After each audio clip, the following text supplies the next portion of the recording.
Hello everyone, welcome to Radiography Point. So, our today's topic of discussion is classification of bones. In this lecture, we will discuss about different types of bones in our body. So, let's begin with the lecture. So, first term is osteology, which means a study of bones. Now, in our adult skeleton, we have total 206 bones that forms the entire framework of the body. Adult skeleton के अंदर total 206 bones होती हैं जो पूरी body का structure बनाती है but at the time of birth in a baby's body there are 300 bones that eventually fuse together to form 206 bones in adults. In addition to the bones, certain cartilages are also present at the ends of long bones. These are also included in the skeletal system. Now, muscles and bones together are collectively called locomotor system. Why locomotor system? Because ये दोनों combine होके body movement को allow करवाते हैं. So muscles and bones are responsible for body movement. And adult human skeleton is mainly divided into axial skeleton and appendicular skeleton. So let's discuss it one by one. First is axial skeleton. Axial skeleton आपको इस figure में दिख रहा है, ये जो blue से highlighted portion है this is axial skeleton. So it includes all bones that lie near और on the central axis of the body. वो सारी बोन्स इसके अंदर कवर होती हैं जो बॉडी की सेंट्रल एक्सिस के आसपास या फिर बॉडी की सेंट्रल एक्सिस पे लाई करती हैं. So total number of bones इसके अंदर 80 होती हैं एंड इट इंक्लूड्स स्कल. के अंदर हमारी स्कल आ जाती है, वर्टिब्रल कॉलम आ जाता है, रिब्स आ जाती है and the breast bone that is sternum. So इनका क्लासिफिकेशन पढ़ लेते हैं. स्कल के अंदर टू टाइप्स की बोन्स होती हैं, क्रेनियम दैट इज स्कल का जो कैप होता है and facial bones. So cranium के अंदर हमारी 8 बोन्स होती हैं and facial bones are 14 in number. Then comes hyoid bone. Hyoid bone को टंग बोन भी कहते हैं. It is one singular bone होती है ये. Then comes auditory ossicles. Auditory ossicles होती है ईयर की बोन्स. सो ये स्मॉल बोन्स होती हैं each year and 3 bones in each year होती हैं, मेलियस, इंसस, स्टेपिस. सो टोटल हो गई 6. वर्टिब्रल कॉलम के अंदर हमारी 5 टाइप्स ऑफ बोन्स होती हैं. Cervical that are 7 in number, thoracic bones that are 12 in number, lumbar bones that are 5 in number, sacral bones is single one fused bone and coccyx is also single one fused bone. Then thorax के अंदर हमारी sternum होती है और ribs होती है. Sternum is this is the breast bone भी इसको कहते हैं and this is 1 in number and ribs are 12 pairs that is total 24. So total bones in adult axial skeleton is 80. और इन बोन्स को इंडिविजुअली हम पढ़ेंगे जब हम रेडियोग्राफी में पोजिशनिंग में आगे फर्दर लेक्चर्स कंटिन्यू करेंगे. Next move on to appendicular skeleton. So इस फिगर में जो आपको ब्लू पोर्शन में हाईलाइटेड दिख रहा है ये हमारा अपेंडिकुलर स्केलेटन है. सो इसके अंदर हमारी बोन्स आ जाती हैं अपर एंड लोअर लिम्स की. अपर और लोअर लिम्स को हम एक्सट्रीमिटीज भी कहते हैं, शोल्डर एंड पेल्विक गर्डल. तो ये जो हमारा एक्सियल स्केलेटन अपेंडिकुलर स्केलेटन होता है ये एक्सियल स्केलेटन से अटैच होता है by certain joints and ligaments. And appendicular skeleton में टोटल नंबर ऑफ बोन्स होती है 126. इसका क्लासिफिकेशन देख लेते हैं. सबसे पहले शोल्डर गर्डल के अंदर ये हमारी ये वाली बोन्स क्लेविकल्स होती हैं. ठीक है, दीज आर 2 इन नंबर, 1 इधर और 1 इधर. देन हमारा स्कैपुला होता है. स्कैपुला पीछे की तरफ होता है, ये ट्रायंगुलर बोन होती है. ये स्कैपुला जो होता है इनको शोल्डर ब्लेड्स भी कहते हैं. दीज आर 2 इन नंबर, 1 इधर और 1 इधर. देन अपर लिम. अपर लिम के अंदर ह्यूमरस होती है. सो ह्यूमरस होती है ये जो हमारी आर्म की बोन होती है, ये 2 इन नंबर होती है, दोनों हैंड्स में एक एक, दोनों अपर लिम में एक एक, सॉरी. देन आती है अल्ना. रेडियस. रेडियस होती है हमारी लेटरल और थंब साइड पे, अल्ना होती है हमारी मीडियल साइड पे. तो अल्ना भी 2 होती है और रेडियस भी 2 होती है. Then comes carpals. कार्पल्स हमारी रिस्ट की बोन्स होती हैं. देन मेटाकार्पल्स हमारी पाम की बोन्स होती हैं एंड देन हमारी फेलेंजेस. फिर पेल्विक गर्डल. पेल्विक गर्डल के अंदर हमारी आती है हिप बोन्स. ये 3 बोन्स आपस में फ्यूज्ड होती है. इसको हम जब पेल्विस की रेडियोग्राफी पढ़ेंगे तब उसके अंदर डिटेल में पढ़ेंगे. एक पॉइंट यहाँ पर आता है कि हिप पेल्विक बोन्स को हम इनोमिनेट बोन्स कहते हैं. Basically what do you mean by innominate bones? So innominate bones होती है फ्यूज्ड बोन्स ऑफ पेल्विस. तो पेल्विक गर्डल में हमारी दो हिप बोन्स होती हैं, एक इधर वाली और एक राइट साइड वाली, एक लेफ्ट साइड वाली। Then comes lower limb. Lower limb में हमारी सबसे पहले तो फीमर आती है। फीमर होती है हमारी लॉन्ग बोन ऑफ थाइस, ये भी 2 in number. Tibia, fibula, both 2 in number. Then comes patella. Patella is kneecap. It is also 2 in number. Tarsals are ankle की bones. They are 14 in number, 7 each. And metatarsals are इधर foot की जो bones होती हैं इधर, they are 10 in number, 5 in each. Then comes phalanges, 28, 14 in each. So total appendicular skeleton के अंदर हमारी हो जाती है 126 bones. Next is sesamoid bones. Sesamoid bones क्या होती हैं? सेसमॉइड बोन्स स्पेशल टाइप की बोन्स होती हैं जो छोटी छोटी होती है और ओवल शेप की होती हैं, और ये मोस्टली जो स्मॉल जॉइंट्स होते हैं उनके पास में सर्टेन टेंडन्स के अंदर एम्बेडेड होती हैं. So these are also present in developing fetuses but not counted as a part of normal axial or appendicular skeleton except for two patella. तो पटेला इज द लार्जेस्ट सेसमॉइड बोन. पटेला को छोड़कर और किसी भी बोन को हम स्केलेटन के अंदर काउंट नहीं करते हैं. These are you can say them as extra bones in our body. Other most common, मतलब पटेला के अलावा दूसरी मोस्ट कॉमन सेसमॉइड बोन्स कहाँ पर प्रेजेंट होती है? एक तो posterior foot at base of first to.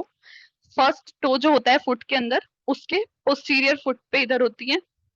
ये जो आपको छोटी छोटी सी फिगर में ऐसे राउंड शेप में बोन्स दिख रही है, दीज आर सेसमॉइड बोन्स, और ये प्रेजेंट होती हैं हमारे अपर लिम्ब में, found in tendons near anterior और palmar surface of hand at the base of thumb के बेस पे इधर. As you can see here, these are sesamoid bones.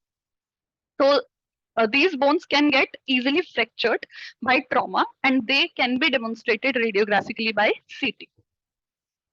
तो इंजरी के केस में और ट्रॉमा के केस में हमें सेसमॉइड बोन्स देखनी होती हैं बिकॉज ये इजीली फ्रैक्चर होने के इनके चांसेस होते हैं. Next topic is anatomical composition of bones. Now अब हमें ये टॉपिक कवर करना है कि बोन की एनाटॉमी कैसी होती है, अंदर से बोन की क्या क्या कंपोजिशंस होती हैं. सो सबसे पहले तो बोन जो होती है उसका जो आउटर शेल होता है, जिसको आप एक्सटर्नल लेयर भी कह सकते हैं, वो एक हार्ड और डेंस टिश्यू की बनी होती है जिसे हम कॉम्पैक्ट बोन या कॉर्टेक्स कहते हैं. As you can see in the figure, ये जो आउटर लेयर है बोन की, इसको आप कॉम्पैक्ट बोन कहते हैं और इसी को ही हम कॉर्टेक्स भी कहते हैं, और ये हार्ड और डेंस टिश्यू की बनी होती है.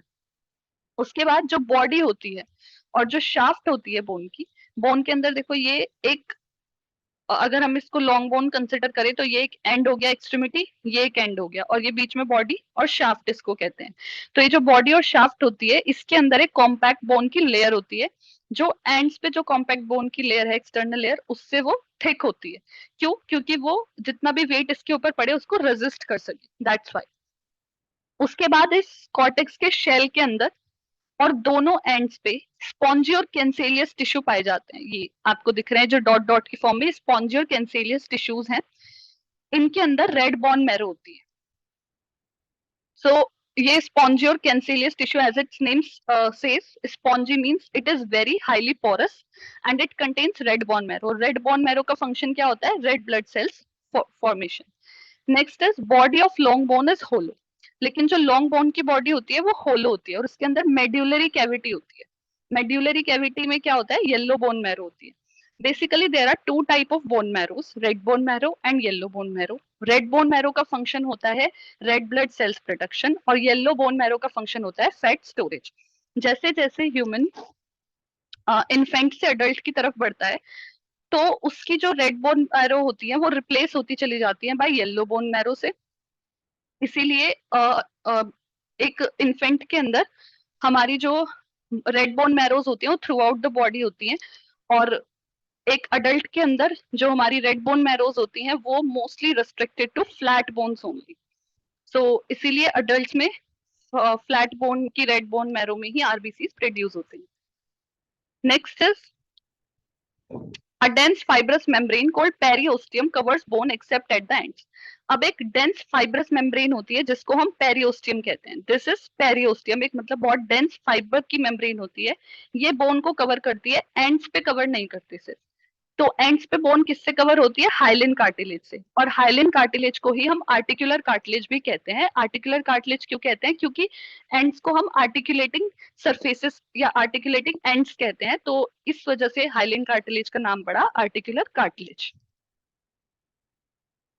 सो पेरिओस्टियम क्या होता है? Periosteum is essential for bone growth, repair and nutrition. Periosteum की जरूरत हमें पड़ती है बोन की ग्रोथ होने के लिए, रिपेयर के लिए और न्यूट्रिशन के लिए।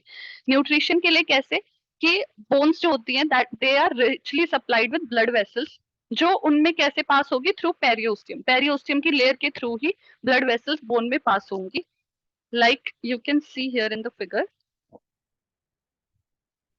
ये जो हमारी आर्टरीज पास हो रही है ये पेरिओस्टियम के थ्रू ही हमारी बोन में जा रही है। ये न्यूट्रिएंट आर्टरी हमारी होती है। न्यूट्रिएंट आर्टरी क्या होती है? न्यूट्रिएंट आर्टरी होती है present near the centre of long bones. Long bones के सेंटर के पास ये प्रेजेंट होती है, और ये कॉम्पैक्ट बोन से या कॉर्टेक्स से वी कैन से ऑब्लिकली पास होती है विया अ nutrient foramen into the medullary cavity के अंदर। ये देखिए इधर ये न्यूट्रिएंट आर्टरी है, ये कॉर्टेक्स के थ्रू पास हो रही है। यहाँ पे न्यूट्रिएंट फोरामेन है, इसके थ्रू ऑब्लिकली पास हो रही है, और फिर कहाँ जाएगी? मेड्यूलरी कैविटी में जाएगी और बोन को सप्लाई करेगी। So I hope this topic is clear to you.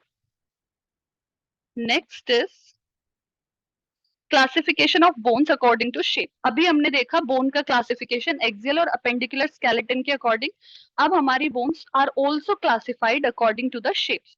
So on the basis of shape जितनी भी बोन्स होती हैं टोटल 206, उनको हम डिवाइड करते हैं 4 मेन कैटेगरीज में। They are long bones, short bones, flat bones and irregular bones. Let's discuss them by one. First is long bones. So long bones क्या होती हैं? लॉन्ग बोन्स का स्ट्रक्चर होता है, इनके अंदर एक बॉडी होती है, शाफ्ट जिसे कहते हैं, और दो एंड्स या एक्सट्रीमिटीज होती हैं जो हमारे आर्टिकुलेटिंग सरफेस भी होते हैं। लॉन्ग बोन्स सिर्फ अपेंडिकुलर स्केलेटन में पाई जाती हैं। इनके एग्जांपल्स होते हैं humerus, femur, radius, ulna, tibia and fibula. Next come to short bones. Short bones are रफली क्यूबॉइडल इन शेप, इनकी रफली क्यूबॉइडल शेप होती है, and these are found in wrist and ankles. ये हमारी रिस्ट और एंकल्स में पाई जाती हैं। मतलब ये हमारी कार्पल बोन्स होती हैं, that is bones of wrist, and tarsal bones होती हैं, bones of ankle. Consist mainly of cancellous tissue. So इनके अंदर सिर्फ कैंसेलियस टिश्यू, कैंसेलियस टिश्यू हमने पढ़ा था स्पॉन्जी टिश्यू होता है with it with a thin outer covering of compact bone, और इनमें कॉम्पैक्ट बोन की बहुत थिन आउटर कवरिंग होती है। इनके एग्जांपल्स हो गए carpal bones, that is bones of wrist, and tarsal bones, bones of ankles. Next is flat bones. Flat bones का कंपोजिशन कैसा होता है? इनके अंदर 2 प्लेट्स ऑफ कॉम्पैक्ट बोन होती है with cancellous bone and bone marrow between them. 2 plates होती हैं हमारी कॉम्पैक्ट बोन्स की, उनके बीच में कैंसेलियस बोन होती है और बोन रेड बोन मैरो होती है। सो दैट्स व्हाई अडल्ट्स के अंदर सिर्फ आरबीसी फॉर्मेशन फ्लैट बोन्स की रेड बोन मैरो में होता है, क्योंकि बाकी जगहों पर बॉडी के बाकी प्लेसेस पे जो बोन मैरो होती है वो येलो बोन मैरो में कन्वर्ट हो जाती है एज अ चाइल्ड एजेस। तो इसके एग्जांपल्स हैं हमारे calvaria skull cap, sternum, this is sternum breast bone, ये पूरा जो आपको कलर्ड पोर्शन दिख रहा है this is sternum, these are ribs, and this is scapula, shoulder blade we can also see it. Next is irregular bones. Irregular bones have peculiar shapes. Peculiar shapes means different shapes or unusual shapes होती हैं इनकी। इसके examples होते हैं vertebra. This is an example of vertebra. Facial bones हमारी bones of cranium and pelvic bones. These are pelvic bones. ये दो hip bones हैं जो जुड़ के pelvic girdle बनाती हैं। तो इन बोन्स को हम इनका स्ट्रक्चर और इनकी anatomy we will discuss in detail when we will cover next lectures on positioning. So I hope आपको बोन की क्लासिफिकेशन क्लियर हुई होगी, एंड अगर आपको कोई डाउट है तो आप नीचे कमेंट सेक्शन में मेंशन कर सकते हैं, and subscribe for more lectures. Thank you for watching.